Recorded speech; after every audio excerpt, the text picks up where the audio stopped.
Hey everybody, welcome to this week's live chat. I'm Angela Walters and we're going to be talking about the Wishbone quilting design. And I'm really excited because it's one of those really versatile designs that you can use in a lot of ways. I think if you learn a good meander like the swirl meander and a wishbone, you could pretty much quilt any quilt that's out there. So I have plenty of instructions and pictures and topics to show you how to quilt it. I cannot wait. Hopefully you find it informative and inspiring and educational. And if you like any of the chats or any of the content I put out there, please give the video a thumbs up. That lets YouTube know you like it and helps other quilters find it as well. So let's talk about the wishbone, but before we get into it, a couple of things I want to tell you about. First of all, the live chat deal. From time to time I have flash sales for the live chat for people watching, and this one happens to be thread, some of my favorites, but not just any thread, very specific cones of thread. So these are going to be 25% off the pink lemonade or the mint green. I'm not going to tell you it's because I accidentally ordered cones instead of spools, so we have a little bit of extra. So limited time, and you're going to use promo code Wishbone. So again, it's just for the cones, but I think you're going to find it helpful. Let me show you real quick what it looks like. There we go. So I do love a light pink thread. I talked about that in one of my live chats, and that mint green just goes on a lot of different colors. So 25% off the cones. You can get the link in the description box below. I'll show you how to get that, and you're going to use the promo code Wishbone. Now, I know that some of you might be on your sewing or with your sewing machine thinking, well, I can't use that on my sewing machine. Well, you actually can. We sell a little thread mast or little thread stem, $3, and it helps retrofit your machine for the cone. So that's also, there's a link to that as well. So definitely take advantage of that. You get more thread for your bucks, and you know, you don't run out as fast. So another quick thing before we get into the content, I have a sneak peek for you. Last week I told you about the challenge. The next free motion challenge will be coming up pretty soon. I was going to show you the logo and give you a little hint on what we're talking about. So like we talked about, it's going to be about feathers, and it's going to have all the custom panels and all the great things you've come to expect for the free motion challenge quilting along. We're still hopefully looking at announcing that at the beginning of October. So keep your eyes peeled for that. Super excited to watch it all come together. It's like nothing happens and all of a sudden things start happening really fast. So I cannot wait to show you the stuff that I put together, but we have to wait just a little bit longer. Now for this live chat, I put together a quilting diagram and tip sheet. This is going to be $2.99. You can download it by clicking the link in the description box below. Chock full of diagrams and tips and pictures. So it's a very good companion piece to this chat if you want to check that out. In fact, every diagram I'm showing you in the chat in a second is on that info sheet, so you can definitely check that out. Okay, let's get to the wishbones. So if you're wondering, you've stumbled onto here and you're like, I don't know what a wishbone is, this is what it looks like. Now you can actually see I have wishbones on the top and ribbon candy below. We're going to be doing ribbon candy in the next live chat, not this one. But the wishbone is a great design for thinner borders and sashing. I love it in 2 to 3 to 4 inch wide areas, and it's nice and quick. So there's not a whole lot of backing up. You're just going on, and you can really quilt areas very quickly. And I'm going to show you, I'm going to kind of break it down step by step. I'm going to show you some quilted examples. If you have any questions about what I'm talking about and you're watching this live, go ahead and leave them in the chat, because Jessica's here writing them down for me so I can answer them when I'm done rambling about how much I love wishbone designs. If you're not watching this live, leave your questions in the comments. I love to get on there from time to time and answer them. So again, we can see here for all those quilts that you have the long strips, the little bit narrower areas, it's going to be a great design. So let's break it down and talk about how to quilt it. So first of all, we're going to start within a defined area. So this is representing our border or our sashing. Go ahead and mark out your lines before you start. So if you're practicing drawing or you're practicing on a piece of fabric, marking those two guidelines will just make it a little bit easier because you'll see the boundary. And you're going to start from one side and you're going to quilt a line that angles towards the other side. Now, this might sound kind of silly, but when I was learning this design, I could never figure out which way to go first. I'm going to head in the direction I'm going. So if I'm quilting left to right, I'm going to head to the right, but I'm going to angle towards the opposite side. Now, the angle of this line doesn't matter. It can be steeper, it could be shallower. I'm just angling it so I kind of progress along that area. But I'm going to, as I approach the edge, I'm going to start quilting my loop. So here I've kind of approached the edge, I've started my loop, and I've come back down the other way. So what I want to point out is that my loops are separated from the edge of the area by just a little bit, like 1/4 of an inch or 1/8 of an inch. Now, this might be me overthinking things. I do know I tend to overthink my quilting designs, but leaving that little bit of gap between the design and the edge will really let you see the loop. If you run it into the edge, what can happen is you won't see it and it'll just kind of look like a tall X. So after I make my loop, I'm going to angle down the opposite direction. Again, in the direction I'm heading, so I'm heading right in this instance, and I'm going to aim towards the opposite side I started at an angle. Now again, that angle is important, but before I get to the edge, I'm going to start my loop and go right back up the other side. So there is a little bit of like going out and then looping back and then out, but once you get used to that little bit of direction change there, it's really no problem once you get the hang of it. And then you're going to just keep going, quilting your design, going from side to side until you get to the end of your area. Now I want to point out one thing real quick before we get to the pictures. See how those diagonal lines that I have? I quilt them so that they're straight. You can quilt them curvier. I'll show you what that looks like here in a second. I kind of quilt them, more straight. But the most important thing about this design is I want to quilt those lines so that they're parallel. So as I'm coming down, so I'm up at the top, I've started my loop, and I'm going to come down to the other side. I'm going to briefly just kind of look over and kind of try to keep those lines parallel. That is what's going to help me progress evenly and consistently with the design. Now, if you're newer to this design, don't stress out about it. That's going to come with practice, but that's kind of the ideal that we're looking for. Now, I did get on the type chat before we started, and a lot of people were saying, oh, I can do wishbones. It's ribbon candy that gave me trouble. Well, just wait for it. I've got some good variations for you. But then I'm going to keep quilting my loops until I get to the end of my area, whether that's my sashing or my border or what have you. So this is just a little drawing I did, but my lines are somewhat parallel. They're separated from the edge, and I'm not worried though about the size of my loops. I don't care if they're big or small. You might have different shaped loops. I'm not even worried that that line is straight, that angled line. Just because I quilt it straight doesn't mean you have to. I'm just worried about keeping that line parallel. Now I will tell you, this is going to sound silly and you might be like, what is this? I struggled with this design a lot when I started, and what finally helped it click for me is I started envisioning a cursive capital L. Most of us know what that looks like. Most of us have written that. So once you get that shape down, oh, you're just kind of stringing them together. So I don't know if that'll help you or not. If it doesn't, sorry. If it does, great. When you can visualize what it's supposed to look like or something in real life that it looks like, oh, it makes quilting so much easier. All right, so what I have here is a little video. So I'm just going to show you. This is from a previous challenge that I did, the very first challenge, and it kind of shows you me quilting that wishbone. Now I'm working from top to bottom.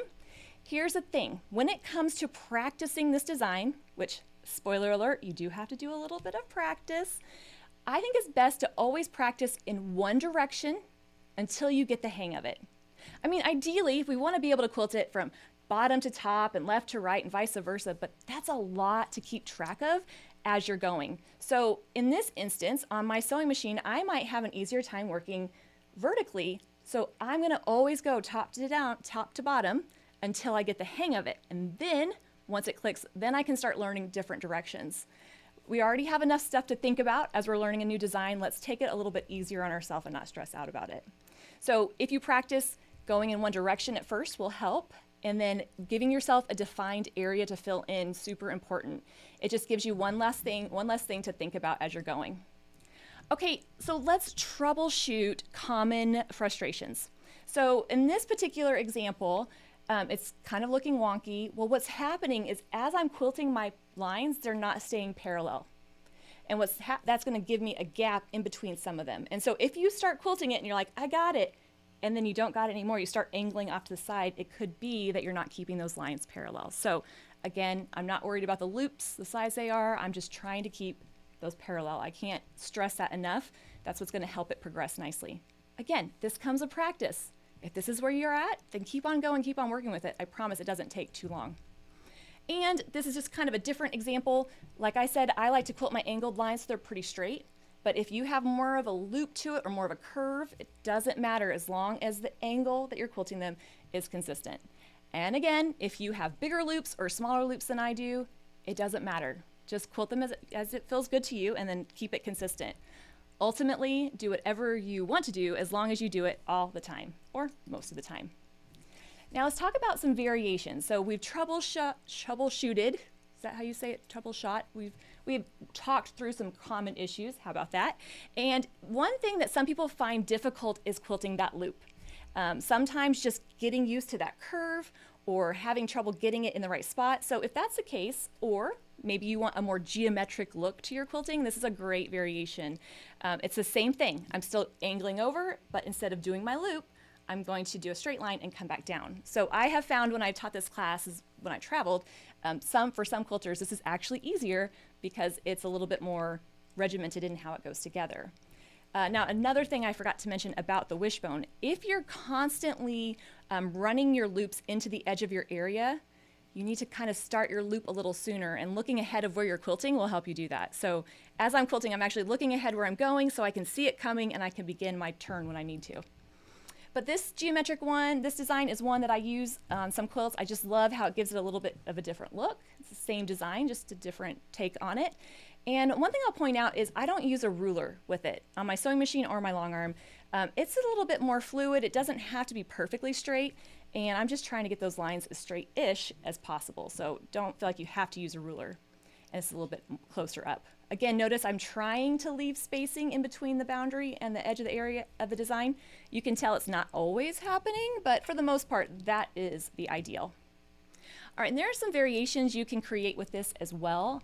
I think this is in my Shape to Shape 2 book, and what I'm doing here is I'm quilting those geometric shapes, but I'm just making some of them shorter than the other. So I'm quilting some bigger ones and some shorter ones and alternating between the two. Now, this is kind of like next level, so if you're still struggling on how to quilt the wishbone, save this variation for when you feel comfortable with it, but just know that you can overlap them, you can change up the sizes, and kind of create some cool different effects with the same basic shape. And if you've watched my live chats at all, you know that I love to do that. Love to take a design I already know and quilt it a bunch of different ways. It's a lot easier than learning a bunch of different designs. All right, once you master that, or not master, once you feel comfortable quilting wishbones in your sashing or your straight edge area, and by that I mean you're not hyperventilating while you're doing it, you're calm, you're not, stressed out, this design works really, really well in irregularly shaped areas, whether that is in between quilting designs or whether it's in between blocks or the blocks on the edge of a quilt. It's just so great because it can extend and shrink down to really fill in that area. So here I have just a couple wavy lines. If you're going to try this technique, you're going to practice it or you're going to draw it out, start with some gently wavy lines to get the idea, and then you can kind of progress to the more, intricate or more extreme irregular areas. But everything is the same. I'm still angling towards the opposite side. I'm still beginning my turn before I get there and then going the opposite towards the other side. The difference is that as that outer area comes together and moves apart, I might have to travel a little bit longer, or I might have to travel a little bit less, but I'm still going to keep that angle until I get ready to run into it and then come back down. And so as I'm going, sometimes my wishbones will be shorter and sometimes they'll be longer. I'm really just trying to fill in that area, try to make sure that there's no gaps or anything like that, and then continue on. So keeping those lines parallel.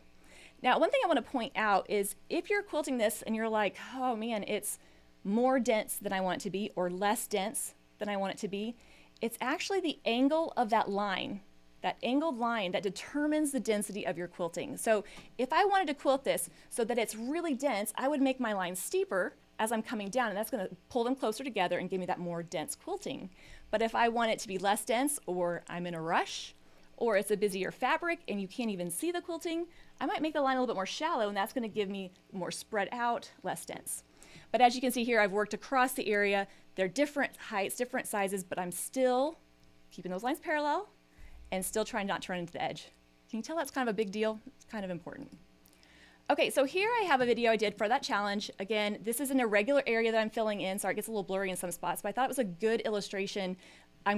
Keep going until you get ready to run into that edge and then continue on and tighten your foot if you need to. But so as those lines come apart, I'm just going a longer distance, but as soon as I get to the edge, I'm going to change direction. So just know that changing, that's going to help you fill in those irregular areas. Now let's see some examples of irregular areas that you might come across on your quilt, because they're going to be there. First of all, sometimes in the fabric design, This is actually a piece of fabric that had hexagons on it, and filling in that area is pretty easy because I could just, extend that wishbone as I needed. It could be in between other quilting designs, and we're gonna see this here in a second when I go into this a little bit more detail, but the irregular area that you're filling in could be, shallow, wider, however it looks. But I also love to use this in between the irregular areas of the blocks. So those areas where the blocks come up to a border or a sashing, sometimes that's a really difficult place to know what to do. And so back and forth lines, which I have here kind of on the right side, those are a really great design. It really flattens down that area, but the problem is it takes a long time. So if I need a filler that looks great, but is a little bit quicker than pebbles or back and forth lines, wishbones are going to be the way to go. And you can see on the left side, I have wishbones as that filler. So that kind of area when you're coming in between those blocks, really great place to throw those wishbones. And sometimes we make these quilts, they look really stunning, and then we're like, oh, there's all this weird areas. Again, we can use the wishbones to fill those in. And this is from, I think, the Modern Rainbow book. I think with Rebecca Bryan made that, and I quilted it for her. But that's a oldie but goodie. I love seeing that one. And another example, again, of those blocks and that weird space I have that's not quite big enough for a feather, but there's enough room to add something. And so, again, using that to fill in those irregular areas. Again, start with your wavy lines first, and then you can try practicing in these more pointy, jagged kind of shapes. Now, another way I like to use it is around quilting designs themselves. And so this is something that I had tons of pictures of because it is such a great filler. And so in this picture, up in the corner, I have that swirl chain. And so I've quilted the wishbones on both sides just to give it that nice kind of filler. And we'll see, again, I have more pictures of that here in a second, but it's a really great way to fill in any of those irregular spaces, whether it's blocks or quilting.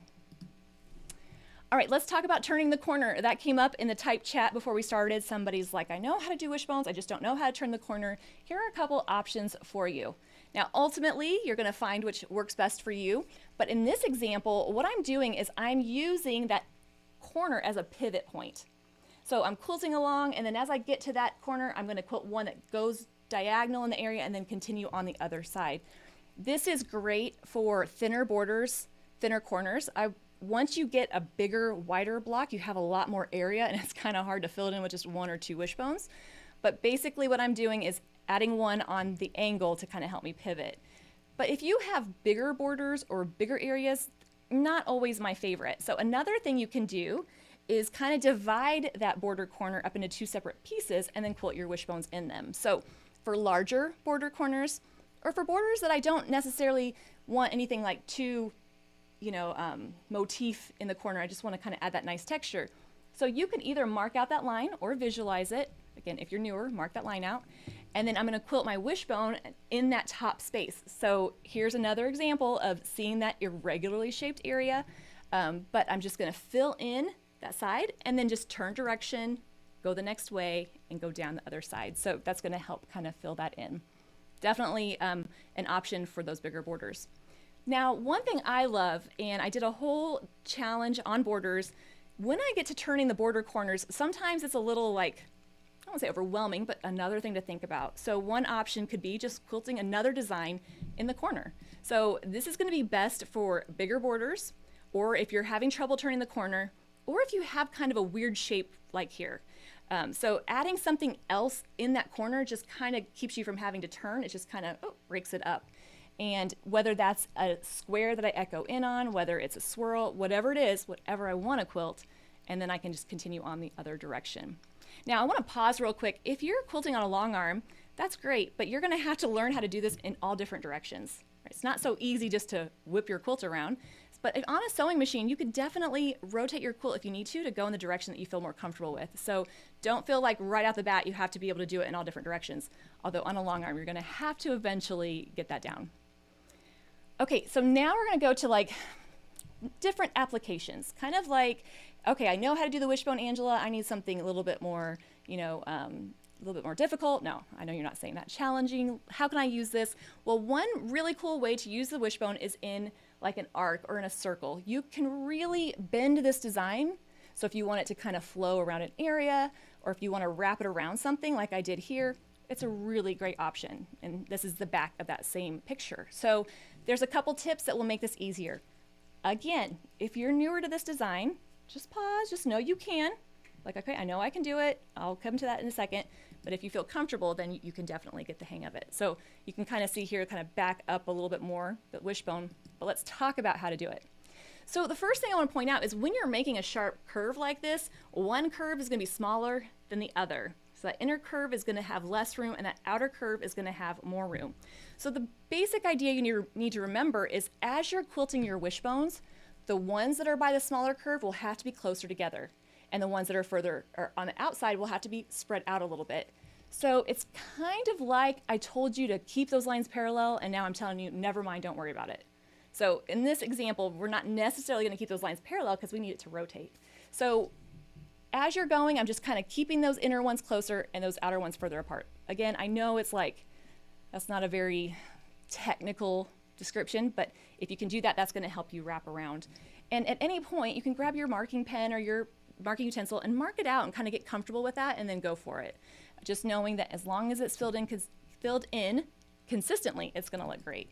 And as you work your way around, you're going to find that you'll get to the other side. So again, the ones on the outside are spread out a little bit more and the ones in the inside are a little bit closer together. That's the basic rule of thumb that I'm using.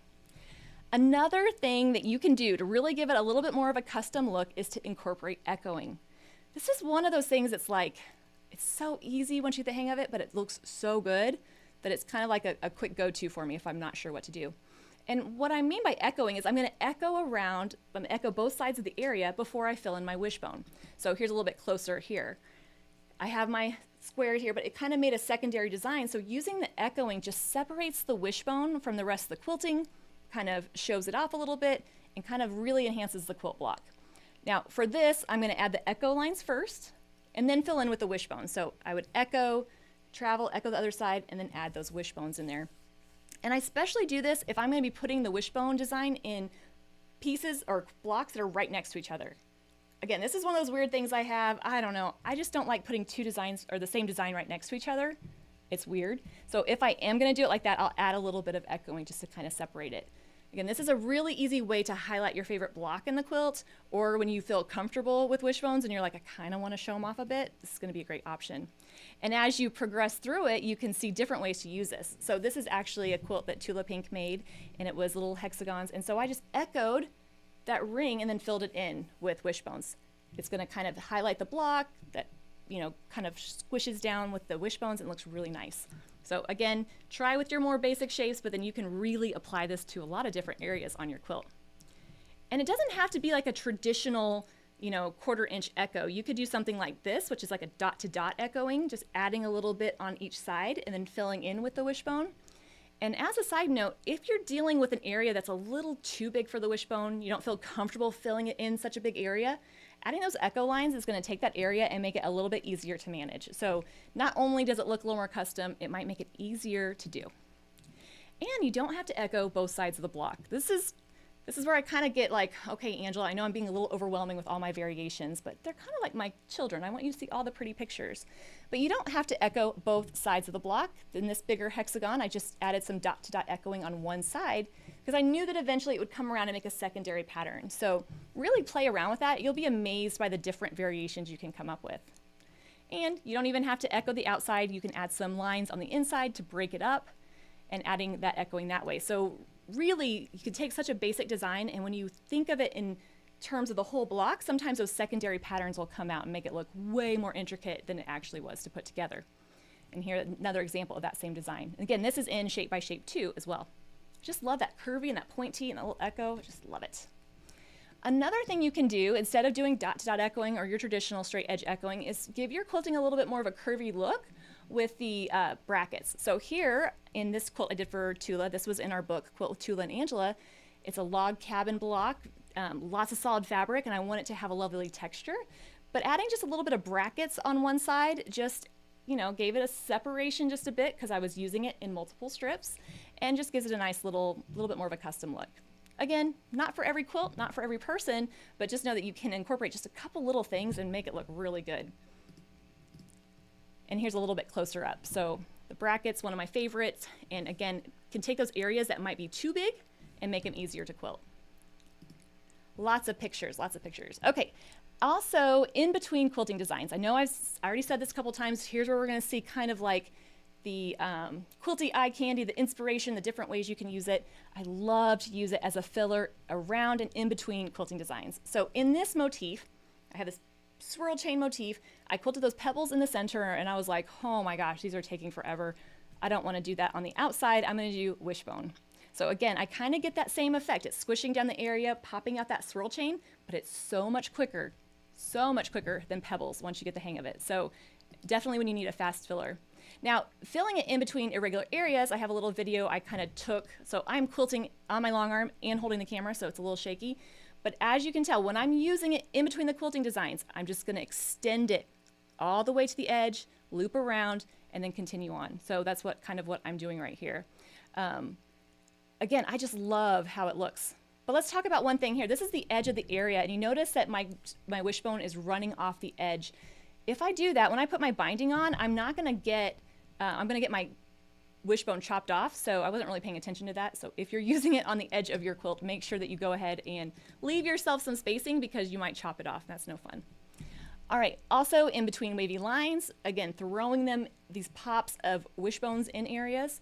This is actually from the Flora and Foliage Free Motion Challenge, if you want to check that out. And it shows you how you can practice your wishbones in little bitty areas instead of having to commit to doing it over a whole quilt. And that is what we talked about last week about the combining designs. Sometimes your quilting designs don't have to be ornate swirl chains or anything like that. It could just be straight lines that you've quilted to break up an area and make it more manageable, which is what I've done here. So example for negative space quilting or background quilting, using the designs to break up the area and then using those wishbones just as a different filler. And again, I mean, are you going to work on this exact quilt? Probably not, but just know that you can use it in so many different ways. There's that swirl chain again, and there are those wishbones. I did realize as I was kind of putting this together the other day, I'm like, oh man, I do use this design a lot. But sometimes it's just, you gotta go with the ones that are so good. And here I've used it around more quilting, but a little bit more geometric quilting to kind of create this intricate look for the block. This is from the Help How Do I Quilt It challenge. But just know it's definitely worth learning. Even if you're kind of struggling at first, practicing drawing it over and over again will help you get the hang of it. And then you can take it as big or as small as you want. Even this large quilt, simple block, but I used it all the way around the outside, did the swirl chain and wishbones around it. Again, they just pair nicely. And the last one, I know we've seen this before, this is that English paper piecing quilt that I did, but in the background, in between quilting designs, you guessed it, wishbones. Also wishbones that are curving around an area, right? So it's a little bit of combination of everything. Irregular area, I'm in between designs, I'm going around a curve, but again, I'm keeping those closer at the bottom and further apart at the outside. So I really hope that I haven't, overwhelmed you with all these options, that you're not just like, oh my gosh, that was, a little overwhelming. But I want to show you that, when you find those designs that work really well, you might as well just use them in a lot of different ways, Now, I did have one question I wrote down, and then I'm sure Jessica has some for me. Jennifer H. asked a great question. Actually, two questions. She said, what was the last design I learned, and what was the hardest design for me to learn? So the last design I would say that I really learned, I didn't have a handle on, would be crosshatch. And that's where you quilt diagonal lines so that they overlap and they echo. And it's definitely not one of my favorites. I used it within swirls, so it worked out great. But it took me a minute to kind of figure out the path and how to quilt them so I fill in the whole area. So that was a little bit of a mind worker, like when you're quilting and you're like, oh my gosh, my brain is hurting. I'm trying to figure out what I'm doing. That would be the last one. The hardest design I ever learned was feathers. That was the one. That was my quilting nemesis. Like early on, I wanted to do it so badly, and YouTube wasn't out yet to show me videos, so I would look at pictures and try to figure out how the heck they did this thing. And ultimately, what did help is I got a stencil and just went over that stencil over and over and over again. So rest assured, there is definitely hope no matter where you are with any of your designs. Funny thing, Jennifer also said that she's struggling with arc rulers right now. Well, when my new rulers come out, that's going to take care of that. So, all right, great question. Do I recommend going left to right or up and down when making a wishbone? If any of you have listened to my live chats or heard my funny answer, it's always, it depends, right? You're like, oh. On a long arm, I usually suggest if you don't have a way that feels comfortable, go left to right, because that's how we learned how to write. That's how we read. We're more comfortable that way. So that's how I would start on a long arm. On a sewing machine, it's a little bit of a toss. So some quilters like to go horizontally so they can see the whole path. I prefer to go vertically. So because I like to use my whole arm movement. So basically just try a couple different ways, whichever one makes you feel less like throwing up, go with that. And just keep, going that direction over and over until you get the hang of it. And then once it clicks, again, you can go in all different directions.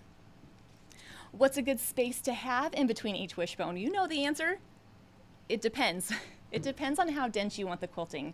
If I'm using this as a filler around that swirl chain and I really want to make that pop, I'm going to have about 1/4 of an inch or to 1/8 of an inch sometimes in between those. But if I'm filling in just a sashing, or maybe I'm in a rush, which is a real thing, it's like Christmas Eve, I decided I want to have this quilt done for Christmas, we've all been there, I might spread them out more like 1/2 of an inch or so. But you could go as big as you feel comfortable going, but usually 1/2 of an inch is about as far as I go. But again, that's just my rule. I'm only the expert of my opinion, so there's that. Where do you start quilting? In the beginning or the outside of the quilt? Which would be better for a beginner? Come on, you know the answer, right? It depends. I'm sorry. You can start anywhere you want.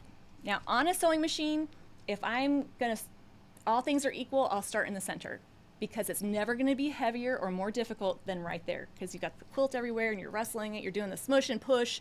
It's just crazy. So I like to start there when I'm excited about the quilt as opposed to the end when I'm like over the quilt and now I have the hardest part to do. But let's say you don't know what you want to do in the center of the quilt. Maybe you're like, oh, I don't feel comfortable with that area yet. I know that I do like wishbones and I know those will go good in the sashing. You can start anywhere you want. So start wherever you will start because the best way to finish a quilt is to start it. So will the wishbone work well on a sashing with applique? Yes. Yeah, so that's going to be one of those irregular areas that we talked about. So even if you have a scalloped border or an applique element, again, you can use that to fill in those irregular areas. The one thing that I forgot to kind of talk through is if you're filling in an irregular area and it's very extreme, like it's a lot of difference, I might use echoing around the quilting or the applique just to kind of make it a little bit more consistent or a little bit more manageable. So you can use echoing to do that. So let's say you have an applique and there's like a flower, but there's a leaf, it's way up here. You can add some more echo lines around that leaf just to kind of make that space a little bit more similar. You might find it a little easier when you're working on your quilts with that. When you say line, are you referring to the wishbone or the boundary lines you marked? Depends on how I set it. So when I say quilt your line or a line that angles down, I'm talking about the wishbone. I try to say edge for the boundary because that's not always going to be a line or a seam. It could be anything. So when I say line, you're going to quilt just to the other side in a line, whether that's curvy or straight. So it's kind of what I mean. The wishbone design is one of those designs for me that's a little tricky because it's so much easier to see it than to actually give verbal steps to it. So it's like, hopefully I don't make it too confusing by saying too many words. I have a tendency to do that. And am I making the wishbones the same on the long arm? Yes. So I did show that little clip of me working on the long arm. Again, I like to work, if at all possible, horizontally on the long arm, or if I'm working vertically within chunks, so it's easier to go. But everything is exactly the same. You're just going to go towards the other side, start your loop, and then continue on. So if you're struggling, definitely get those tip sheets, print them out, and if you just practice drawing over, I know, just practice drawing over and over again until it clicks. This design and the ribbon candy, which we'll see next time, is one of those designs that it's not like swirls where you have to kind of refine it and get better and better. It's just like one of those that, it clicks and then you get it. So even if you feel frustrated, like you're not close enough yet, you could be so close to having it click. So definitely try drawing it over and over again. Now, speaking of ribbon candy, I'm actually not going to be here live next week. So I'm going to be out of town, going to Silver Dollar City with the family. It's going to be lots of fun. But the next Thursday I'll be here and we'll talk about ribbon candy. And I'll break it down for you. I'll show you variations. And I think that even if you're nervous about it, I think you might love it by the time I'm done. So not next Thursday, but the Thursday after. Well, thanks so much for joining me, everybody. I can't tell you how much I appreciate that I get to talk about quilting for a job. I can't believe that. And I hope everybody's staying safe and taking care out there. It's a little crazy, so be careful. And I will see you all in 2 weeks for the next live chat. Bye, everybody. Happy quilting.